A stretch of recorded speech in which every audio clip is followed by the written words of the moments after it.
Hi there. Welcome. I'm Bob Thompson, and this is the Philanthropic Planner Program. We need to talk first. Somebody told me that it's been over a year and a half since we had the last Philanthropic Planner taping. Now, I don't think that's right, but I've been told that I was on some sort of hiatus, and I even got a call from a friend of mine out in Jeff City, Missouri, said, for crying out loud, I'm looking at the same old taping, don't you do them anymore? Now, I've had a number of people say, gee, did you go on vacation? Have you gone to Bermuda for 6 months? Did you buy a boat and you traveled around the world for the last year and a half, 2 years? And the truth is, no. But here's the part. Feeling kind of guilty, to be honest with you. We did 101 shows over 9.5 years. And over that period of time, we had a number of guests. I would guess 8 or 9 out of 12 tapings a year. We had attorneys, accountants, financial planners, development people from charities, and so on. And I thought it was a pretty successful program. And I don't know that I was burning out necessarily, but reached a point where I couldn't get a couple guests toward the end of the year, and it kind of fell by the wayside. That's part of it. The other part is, in looking out over that 9.5 years, 101 programs, we have known expectancies of over $16 million. Now, an expectancy, development people with charities can tell you that an expectancy is something in writing. Someone has notified American Heart or Lung or Cancer or Hartford Foundation of Public Giving, Hartford Hospital, St. Francis Hospital, whoever it is, if they get something, an indication from a donor, that I've included you in my will and approximately $5,000 or a percentage. You're in my will, you're in my revocable trust. I've got this gift coming to you, okay?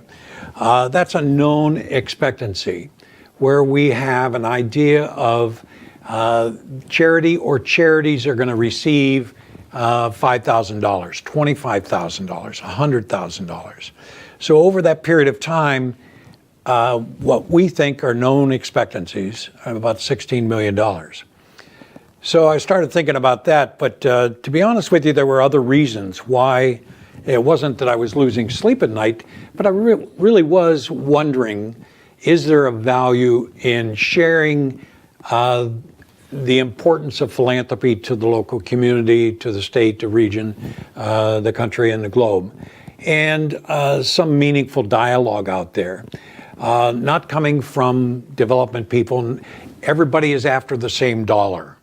We have an unbelievable number of nonprofits, charities, that are seeking basically the same dollars.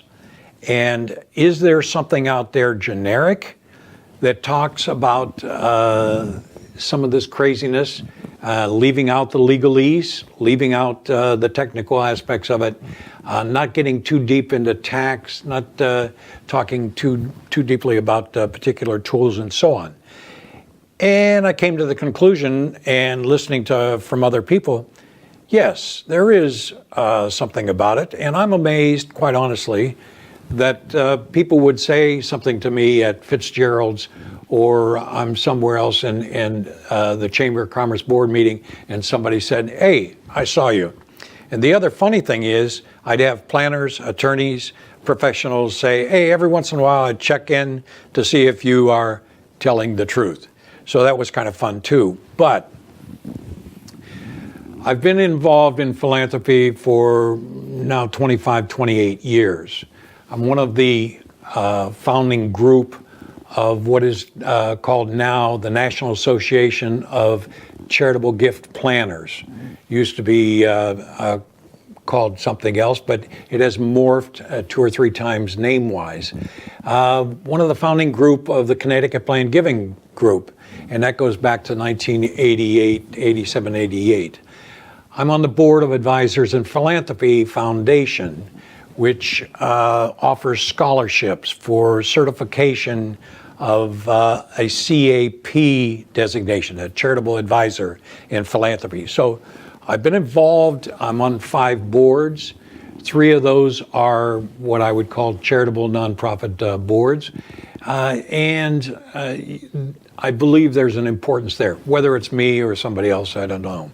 But we started off our programs about using the Chronicle of Philanthropy, and sometimes I segue from either the cover page, subject matter wise, or what have you. Minimize that screen for a second.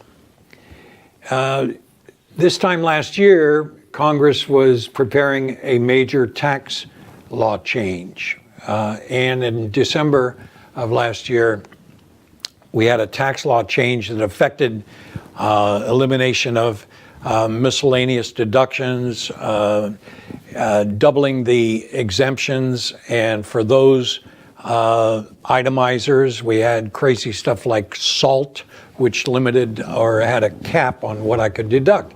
So a lot of people, because of the double exemption, because of the absence of being able to deduct certain expenses and so on, we think that maybe charities, donors are reluctant because they can't itemize that donations would fall. So on this particular cover of Chronicle of Philanthropy, it talks about the disappearing donor. Where are they? What's happening? Is charity getting less? Well, we have constraints, we have reductions from governmental sources. So the importance of charities receiving donations is more important. And we just need to know more about it. So why produce the Philanthropic Planner Show? It's a good question. I think from my side, it's an effort to promote meaningful dialogue about the importance of philanthropy. We need to know more about what we can do. And I coined something a number of years ago about philanthropy is not for the ultra rich. It's really for ordinary people like you and me. And I hear, and I continue to hear, people say, hey, I watched about 5 minutes of your show, switching between innings or commercials or whatever for a sporting event.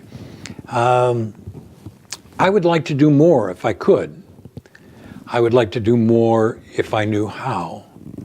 So if I could refers to capacity. Do I have the ability to gift in a meaningful way and not jeopardize my lifestyle currently or my future needs financially, and maybe I need a bigger nest egg for long-term care or something like that. Do I have the capacity presently and in the future? I would do more, I would like to do more if I knew how. And then we footnote that and say, it's important for us, for philanthropic planners, to share with you what other people are doing in a similar situation, in a similar financial condition, and so on. That if they can do it, does that fit in with what I can possibly do? And usually the answer is yes. So it's a number of things that kind of grabbed at me and said, maybe we should do the philanthropic program or a planner program again. I talked to Karen at the studio at Simsbury TV and said, hey, I think I want to get started again. And she said, maybe we don't want you back. No, that's not true. That's not true. But here we are, and it's kind of an experiment, and I'll share with you the other part of the experiment after we finish with this particular session. I'm crazy to do another program, producing a different from Philanthropic Planner, and we're kind of doing this back to back so that I can do these two tapings on the same day once a month and try to get them out of the way, so to speak. So where are we? Today's program, the silent sound of philanthropy is deafening. The silent sound of philanthropy is deafening. Today's topic of interest is QCD of your RMD and revisiting the benefits of CGA. Now, what the heck does all that mean? QCD, well, it was just, I think in the last week or so, in the Wall Street Journal a week ago, I see this piggy bank, and on the inside it says, what's a QCD and why is it timely? Well, that struck a chord because of this tax law change that I mentioned to you, and the importance to know about the RMD, which is a required minimum distribution from when I reach 70 and a half. So if you're out there and you're 70 and a half and you have a qualified account of some kind, and I'm required by law to distribute a minimum amount from my qualified monies, my IRA, my rollover, or what have you. A qualified charitable distribution is a part of the planning that says, hey, rather than me assuming that I'm philanthropic to a point, that I make contributions to the church, to the hospital, to visiting nurses, to other charities. And I send out $100 or I send out $500 or what have you. Assuming that you are philanthropic, no matter how small, and I am subject to the required minimum distribution at 70 and a half, what's a better way of doing this? Rather than me receiving required X dollars from my IRA, why not directly a QCD, a qualified charitable distribution from my RMD requirement? So let's say that I donate to all charities, to everyone over the year. And let's say that I donate $10,000. And let's assume that my required minimum distribution from my IRA accounts, my rollover and so on, is $20,000, $22,000, $25,000. But during the year, we contribute upwards of $10,000. Now, if I receive that $10,000, it's taxable. And then I gift. And before, I would get a deduction for that gift. But today, depending on my tax status, depending where I am in this double the exemption, and am I capped or am I not taking advantage of a charitable deduction for my tax, I look at this alternative method and say, I will have my qualified charitable distribution from my required minimum distribution go directly to the charity. In that example, I just saved between $2,400 and $2,700 in taxes. I'm not taxed on that. It went directly from my account, not to me, not through me. I have nothing to do with it. It has to go directly to a qualified charity. And I can't get a benefit from that. I can't get a seat at a basketball game. I can't get any other benefit from the charity by doing this, similar to old law. And I can't gift it to a donor advised fund. I can't gift it to my foundation. But if it goes from my IRA account directly to the charity, I'm not taxed on it. And I saved about $2,400, $2,700 in taxes. So that's a QCD, a qualified charitable distribution, and that comes from my RMD, my required minimum distribution from my IRA. So the first part of our program, as far as a topic of interest, is when we talk about where are the donors.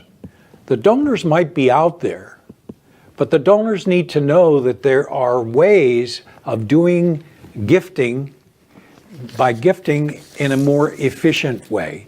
And maybe that efficient way is to save some tax dollars. I don't know many people that don't want to save tax dollars. Okay, let's move on to the other part. And we had a program a number of years ago on charitable gift annuities. So when I said CGA earlier, charitable gift annuities, I want to spend a few minutes on the benefits of a charitable gift annuity and when I should even consider it. And I've got two examples. And again, 15 years ago, I saw this in one of our earlier philanthropic planner programs on the benefits of a charitable gift annuity. Much of it hasn't changed. I take either cash or an appreciated stock or mutual fund or what have you, and I gift that to a charity, but I want lifetime income, a fixed amount of lifetime income, monthly, quarterly, annually, whatever, for the rest of my life. I don't want to worry about the stock market. I don't want to worry about anything other than in my will, I have a provision that XYZ charity is going to get a few dollars. Well, if it's going through my will, why wouldn't I consider, like that qualified charitable distribution from my IRA, why wouldn't I consider getting lifetime income, okay, guaranteed by gifting today during my life? Okay, so I want to share with you a couple of examples here. Years and years back in the dark ages, as I like to say. One example that I have involves a local company and shares of stock with that local company. Now, when I moved from my family we moved from Ohio, and I became familiar with a number of companies in Connecticut, and one of them was a company that goes clear back to 1850 or something like that, okay? Connecticut General, one of the old, good life insurance companies, Connecticut General. And in 1982, it kind of changed and morphed because INA out of Philadelphia grabbed a hold of Connecticut General. INA, by the way, goes back to 1700s. So you had these two old companies, good companies, combined, okay? And in 1982, I remember flying down to Philadelphia as a guest of some CG, then Connecticut Cigna people, and flying down there in a helicopter, and I thought, wow, this is really something. But the Peter Wilds of the world and Bob Patricelli and Paul Earhart and some of these Connecticut General people, okay, kind of exciting. Well, I met a gentleman that worked at Connecticut General for years. His career was with Connecticut General. And he gifted to his son and daughter-in-law an amount of money. And in particular, in 1982, he said, look, take 10,000 of this gift, bigger gift, and buy this new stock in this new company, which is Cigna. And the following year, the father did the same thing, gifted $20,000 or $30,000 and said, take 10,000 and buy this stock in Cigna. And the third year, he did the same thing. So what I'm sharing with you is this gift of $30,000 over 3 years, 2.5, 3 years. And where it is today, well, the first year, the stock was about $4, up and down, up and down. The second year, $5 and change. Third year, maybe $6.50, I don't think $7. 10 years later, it was still about $7. 10 years after that, you saw some growth, and it got up to maybe $29. And then following $44. Where is that stock today? That stock is worth, I think this morning, $203. So it's gone from $4 or $5 or $6. And that first 10,000, it bought 2,500 shares of that stock. The next 10,000 bought 2,000 shares. The next 10,000 bought 1,700 shares. 6,200 shares in this newly formed company of two great old companies coming together, okay? Some people sold it too early. Some people didn't believe that this INA marriage would work, and they got rid of it. But what is that $6,200 or shares? What's it worth today? $1.2 million. $1.2 million. Now we have two clients, husband and wife, 70 and 69, and an older client. She's got about 5,900 shares. So we have the couple with 6,200 shares and this older client with 5,900 and change shares. $1.2 million, and what's it paying in yield, dividend? What's it earning? $257 out of $1.2 million. 250. That's not a mistake. Cigna may be criticized or what have you, but it's only $257 in dividends from $1.2 million in stock. Okay.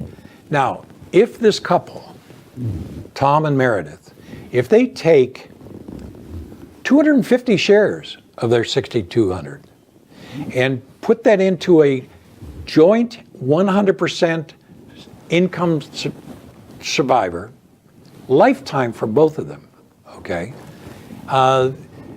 they get about 5.1% of that.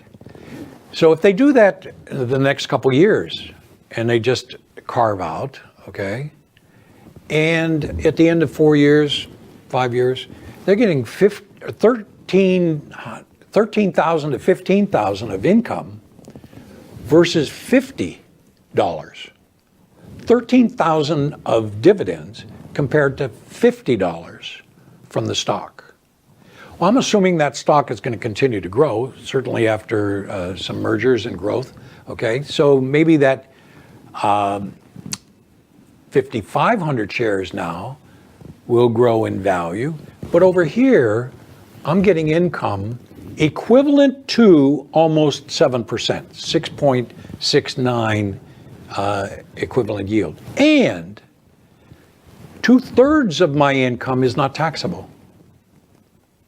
2/3 of my 13,000 is not taxable. But I got a deduction and a complicated formula, okay? So talk to your development officer, talk to your accountant, talk to your attorney when you're revising your will, talk to your financial planner about, hey, should I even consider a charitable gift annuity? Oh, well, wait a minute. If I look at a little piece of my pie here, and I say, okay, I'm afraid of the market. Are we in a correction? Are we going to have a recession? Am I going to do this? How much is stocks? How much is bonds? And what's my guarantee income from a piece of that pie? And I say, whoa, equivalent to almost 7%, lifetime income, and 2/3 of it isn't taxable. Maybe I should take a look at it.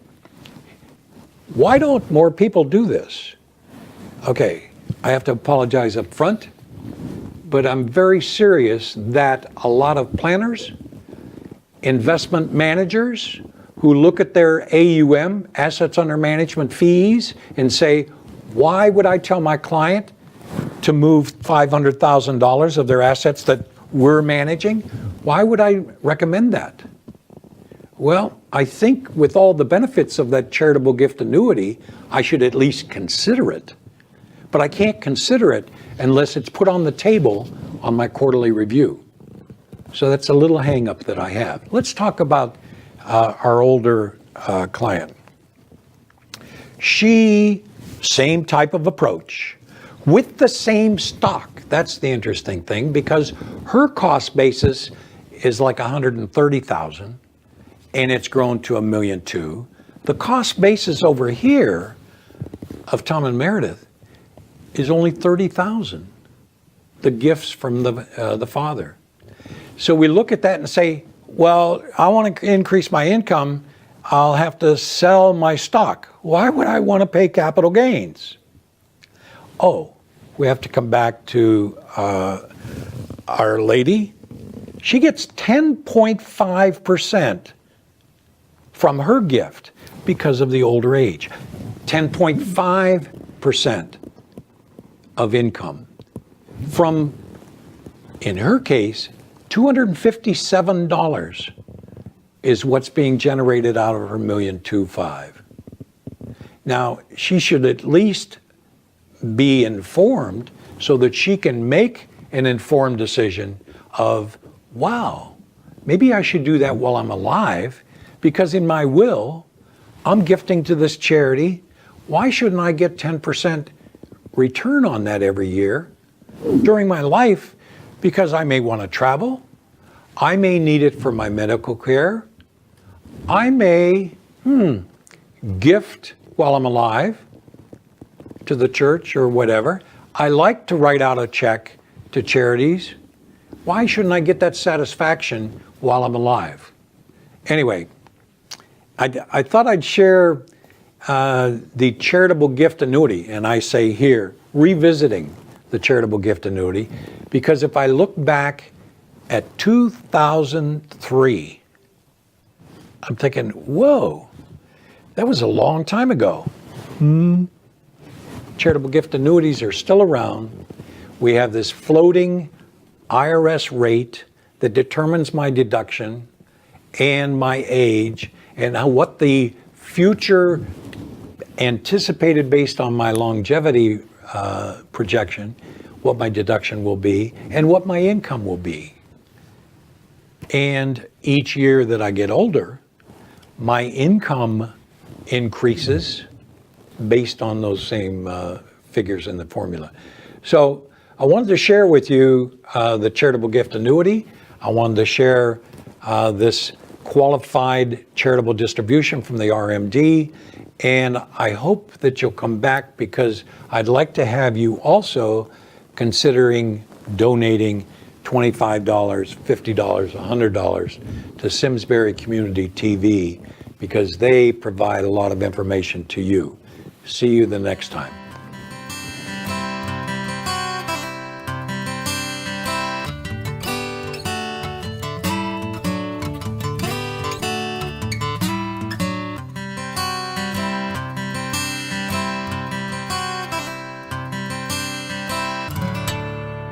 Funding for Simsbury Community Television is provided in part by contributions from viewers like you.